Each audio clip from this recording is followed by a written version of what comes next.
No. I said no. You can kill all that right now. Like at this moment, stop. Give me 5, it's a vibe. In the hood like drive-bys. I ain't talking waving hands. Hello, my name is Sid. Welcome back to my channel. If you're new here, what's up? How's it going? I'm not normally like this. I usually have a much better setup. I usually post more often, but you know what? We're here now. Shut up. Welcome. A few weeks ago, I did my August wrap up. I'd only read 3 books. We're like halfway through September. We're nearly done. Haven't read anything. I haven't even picked up We Are the Ants again. And that's why we are gathered here today to talk about We Are the Ants, because I have something to say and y'all are gonna hear it.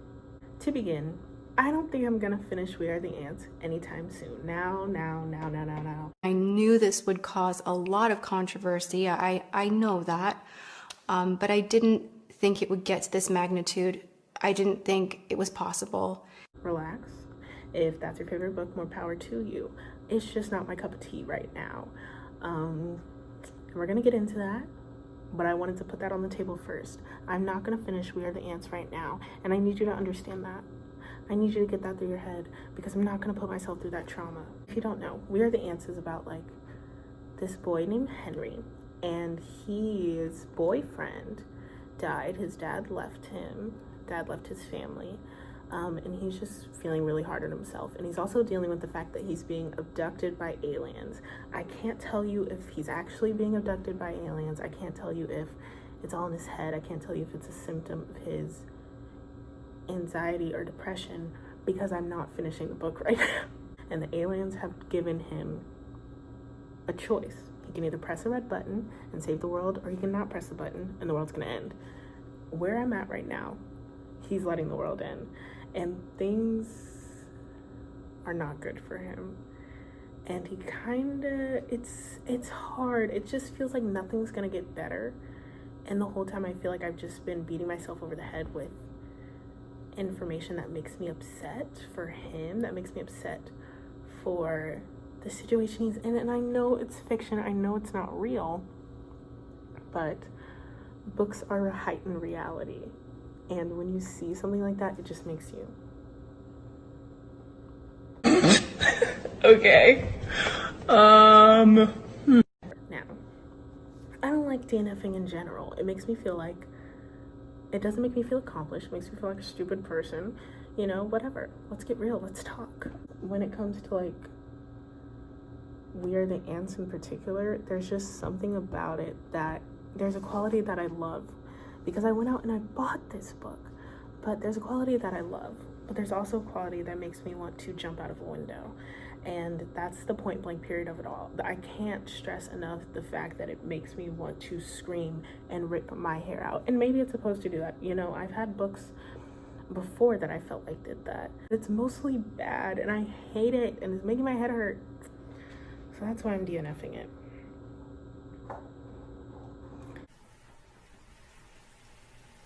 Okay, let's move on. Now, I have other books here. I have a bunch of books that I'm excited to read, and so I'm just gonna get into those, because I know if I start a new book and I really jump into it, then I'll feel accomplished again. I'm gonna reactivate my Goodreads because it needs a revival.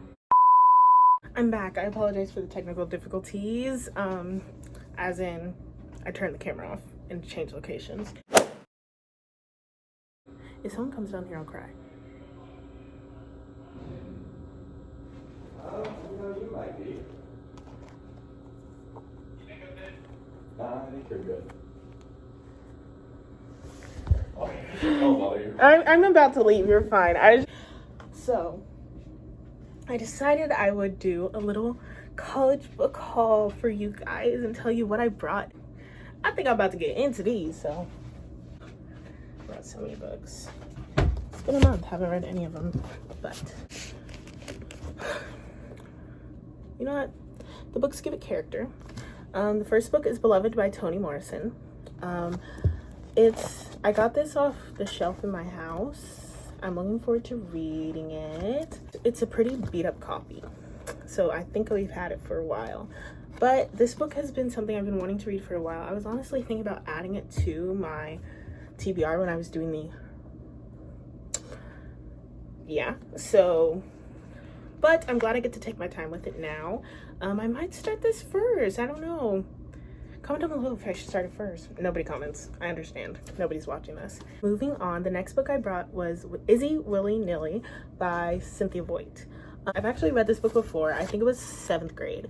But I don't really remember it. And I saw it on my sister's like bookshelf and I was like, I want to read it again. So we're going to do a little rereading. I know how it ends. I know the basic plot, but I don't think when I was in 7th grade that I really valued it, and it seems like a book I need to just reevaluate again and get into it. Yeah, get into it. The next book I brought was Anne Frank, The Diary of a Young Girl. Some of y'all might know it as The Diary of Anne Frank. I was a little confused, but you know, whatever. I saw this copy at Target. First of all, so cute, and it also just kind of reminds you like how young she was, and that's kind of like sad to me. It like brings down my mood, but like also like she wrote something that was just so that like marked this period in time, and that truly shows the humanity of it all and just how tragic it is. And that's, the pictures really do it for me. And I saw this and I truly like did pick it up because of its cover, but I also just have been meaning to read this. You know, my mom read it and I just feel like it's an essential reading. So that's period. That's Anne Frank. When has anybody ever said that's period? That's Anne Frank. This is so humiliating. The next book, another Toni Morrison book. It's Sula. I was gonna start this again when I was doing my, but I didn't. As you can see, it was Oprah's book club pick, and I have high hopes for it. Toni Morrison is an esteemed writer, so I don't doubt that anything she writes is gonna be off the charts, you know? The next book I brought was The 100 Lies of Lizzie Lovett by Chelsea Sedoti. I actually read this before, but let me tell you something. When I read it, I thought it was like a 5-star book. And then I started looking at reviews. I started watching reviews. Everybody was saying they didn't like it. They were saying they didn't like the main character in this book, which is kind of fake, 1. 2, I thought I related to the main character in the book, and I was like, dang, is my personality not A1? So we're gonna reread it. We're gonna see if she has any faults, which I'm sure she does. I think she had a little bit when I was reading it, but like I found her, I don't know, I just maybe I'm making excuses for her. I'm gonna read it and find out, and you know what, we can just dissect it together. Next, They Poured Fire on Us from the Sky. It's about the true story of 3 lost boys from Sudan. I was supposed to read this book in like my junior year. Didn't touch it. I think I maybe, oh, there's a bookmark in here. Yeah, I was on the introduction and I just never finished it. I think I really BS'd that Socratic Circle and called it a day. Everybody who did read it said they had like a really strong reaction to it, and I was like, well, maybe I need to set some time aside. What? I said maybe I need to set some time aside and actually read it. So that's what I'm gonna do. Will it be while I'm here? Maybe not, but we're gonna try. Next, I have the novel The Man Who Cried I Am by John A. Williams. This is another book that I got off my parents' shelf. I heard it was pretty good. I haven't seen too much about it, mostly because it is an older book, but I wanted to read more stories by Black authors about Black stories, you know, so I picked this up and I'm excited to get into it. I don't really read books like this, you know, I mostly read like YA stuff, so it'll be fun to kind of switch out of my comfort zone. This is the second to last book. It's Columbine. I read Parkland, I want to say it was going into my senior year that summer. I read it in like 3 days and it was so good. And I think what made Parkland so good for me was that I actually lived through that, because I felt so connected to Parkland. I was closer to the kids in age. It felt more dire and it felt a little bit scary, and it gave me hope as well because these kids were like starting their own movement. But when I started Columbine, it wasn't really for a reason. I was just kind of reading it. But now that I've seen Dave Cullen's work and I know that he does great work, I'm really excited to get into this and kind of learn more about the tragedy that happened at Columbine, and yeah, just how it can relate to our day-to-day lives, what kind of signs can we be picking up so that we can prevent things like this from happening? You know, what measures can we take? Because that is an ongoing conversation, and I want to educate myself more about that. And the last book we have is Eleanor Oliphant is Completely Fine by Gail Honeyman. So I got this book. It was my book of the month, December 2017. I think I got it for like free, like threw it in there, but I didn't really realize like it was like an esteemed book. I think are they turning it into a movie or something? I don't remember. Like Reese Witherspoon, she on her anyways, yeah. So I don't know too much about it. I just know that everybody was recommending this at one point on Goodreads. I'm pretty sure it had a great review. I don't really remember, but I'm excited to get into it because people have been hyping this up. Even when I was like showing my friends, they were like, oh, that's that book, and I was like, oh, maybe I need to read it. So that's the book in there. That's the book, and I'm going to read it. Probably going to love it.